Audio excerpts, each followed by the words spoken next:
Salut à tous, aujourd'hui je suis super contente de vous retrouver pour vous faire un update lecture comme promis. La dernière fois, je vous quittais avec Si je reste de Gayle Forman. C'est l'histoire de Mia qui est une jeune fille passionnée par la musique et qui un dimanche d'hiver va partir rendre visite à des amis de ses parents, avec ses parents et son petit frère, et en fait ils vont avoir un accident sur la route et elle va être la seule à survivre, mais elle survit pas vraiment en fait. En gros, son corps est dans le coma, mais son esprit est en forme de fantôme et il peut voir son corps inanimé, et il peut voir ses proches, etc.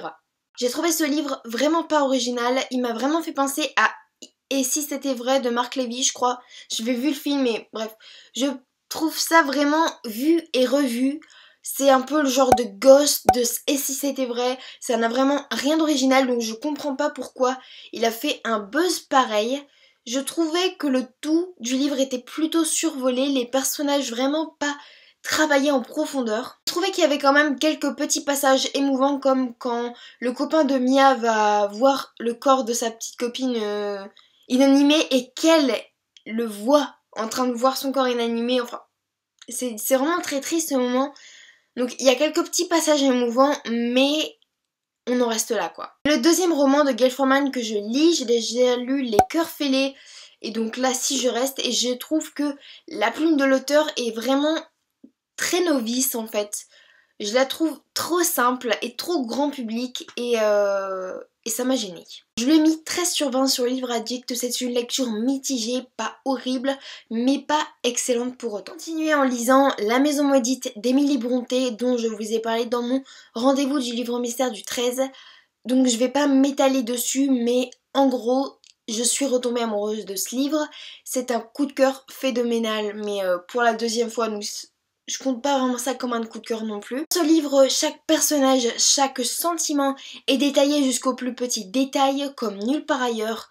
Donc je pense que c'est vraiment un livre à découvrir qui marque que l'on aime ou que l'on n'aime pas. Continuez en lisant Les Illusions perdues de Balzac. Donc voilà la gueule du bonhomme quoi. Alors c'est l'histoire de Lucien, qui est un jeune homme de province qui est plutôt séduisant, mignon, qui a du succès auprès des femmes, qui va un jour tomber amoureux de Madame de Bargeton, qui est de je ne sais plus combien d'années son aîné, mais au moins une dizaine. Et en fait, il va partir à Paris pour faire carrière dans l'écriture et notamment la poésie. Il va découvrir qu'à Paris, bah, c'est pas comme en province, on porte énormément d'attention à l'habillement, etc., les rumeurs, l'engrenage parisien, voilà, il va découvrir tout ça, il va tomber là-dedans comme dans la gueule du loup. Dans ce livre, Balzac avait envie de dépeindre la société de son époque, et je pense que c'est chose faite. Il a vraiment bien détaillé le Paris de je ne sais plus quelle année, mais de son époque en tout cas. Première partie, c'est-à-dire quand Lucien est encore à Angoulême, donc dans sa province, est vraiment très plate, et il est difficile de s'accrocher, je trouve, mais une fois qu'il est à Paris, ça va mieux, et plus on avance, plus c'est intéressant. Parfois, il y avait des longueurs pas toujours nécessaires, c'est-à-dire que il pourrait y avoir au moins 200 pages de moins sans qu'on ait perdu le fil conducteur de l'histoire. C'est quand même indiscutable que Balzac est un maître des mots, on est d'accord, c'est un régal en même temps de lire, et en même temps un petit peu difficile par moment, mais quand on a une plutôt bonne culture et qu'on s'accroche bien, eh bien, je pense qu'on peut tout à fait profiter de ce livre. Je ne me suis pas vraiment attachée au personnage principal qu'est Lucien, et c'est ce qui a valu la faiblesse de la note que j'ai donnée à ce livre, c'est-à-dire 11 sur 20. Suivre pendant tout un pavé un personnage que l'on n'apprécie pas vraiment n'est pas quelque chose de très sympathique. Et voilà. Tout c'est un livre plutôt difficile à lire, mais qui vaut quand même le détour, je pense, pour les aspects. Si vous voulez travailler sur l'époque de Balzac, je vous recommande vraiment de le découvrir, parce qu'il a vraiment dépeint les mœurs de cette époque, et moi je n'ai pas apprécié plus que ça, mais je ne regrette pas non plus de l'avoir lu. J'ai ensuite lu Les Fiancées de l'hiver, le premier tome de la série La Passe Miroir 2, Christelle Dabos. C'est un livre dont on entend et on a entendu énormément parler et qui ne m'a pas plu plus que ça. On va suivre l'histoire d'Ophélie qui est une jeune fille qui a des pouvoirs très étranges, c'est-à-dire qu'elle peut passer à travers les miroirs et elle peut connaître l'histoire d'un objet en le touchant. Cette fille va se faire marier avec un prince du royaume du Nord, quelque chose comme ça.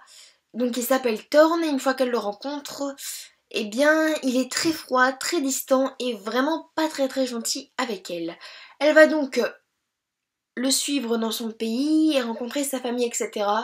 Et au comportement de sa belle famille, elle va se dire il y a un truc qui cloche et elle va se rendre compte qu'elle est dans un complot mortel. Pour ce qui est de l'univers et de l'écriture, j'ai trouvé que c'était vraiment super original, super bien fait, super bien creusé et vraiment il y a rien à dire là-dessus en fait. Mais ce qui a fait que je n'ai pas aimé plus que ça, c'est en fait le fait que je me suis attachée que à l'héroïne principale et pas aux autres en fait. J'ai trouvé le début affreusement long à démarrer et en fait même une fois qu'il était démarré entre guillemets, je l'ai trouvé trop idéologique, trop politique et pas vraiment actif. Il y a quand même un petit peu d'action mais j'ai pas trouvé ça très passionnant en fait. La dernière lecture en date c'est Maïté Coiffure de Marie-Aude Muraille et je crois que j'ai eu un coup de cœur. On va suivre l'histoire de Louis qui est un garçon de 3e qui doit faire un stage en entreprise et sa grand-mère lui dit pourquoi pas le faire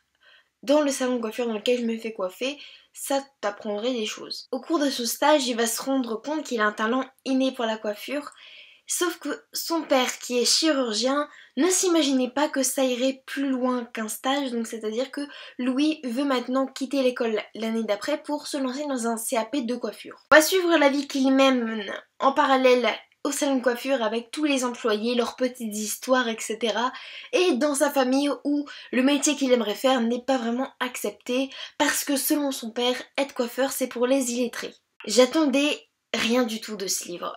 Je pensais jamais avoir l'effet claque que j'ai eu. C'est un livre vraiment très simple qui m'a touchée par sa simplicité. Le personnage de Louis est vraiment atypique et j'ai vraiment trouvé cette histoire très touchante. Je pense que tout le monde peut être touché par cette histoire. Si vous avez envie de lire une petite histoire, vous voyez il est pas très gros, moins de 200 pages, si vous voulez une petite histoire sympathique qui va vous toucher, qui vous fera réfléchir aussi parce qu'il ne fait pas que réfléchir sur l'aspect de la coiffure ou même de l'orientation générale, il fait réfléchir sur beaucoup de choses. Vraiment, je vous le recommande 1000 fois. Voilà, c'est terminé pour mes lectures passées. En ce moment, je suis en train de lire Jim Morrison et les Doors, La vie en accéléré de Jean-Yves Roseau. Je dis que je suis en train de le lire mais je ne l'ai toujours pas commencé, c'est prévu pour cet après-midi. Et je ne vais pas tarder à me lancer dans le challenge de 7 jours, 7 livres. Voilà tout le monde, j'espère que cette vidéo vous aura plu, n'hésitez pas à liker, à laisser des petits commentaires, ça me ferait vraiment très plaisir et on se retrouve très vite pour une nouvelle vidéo, bye!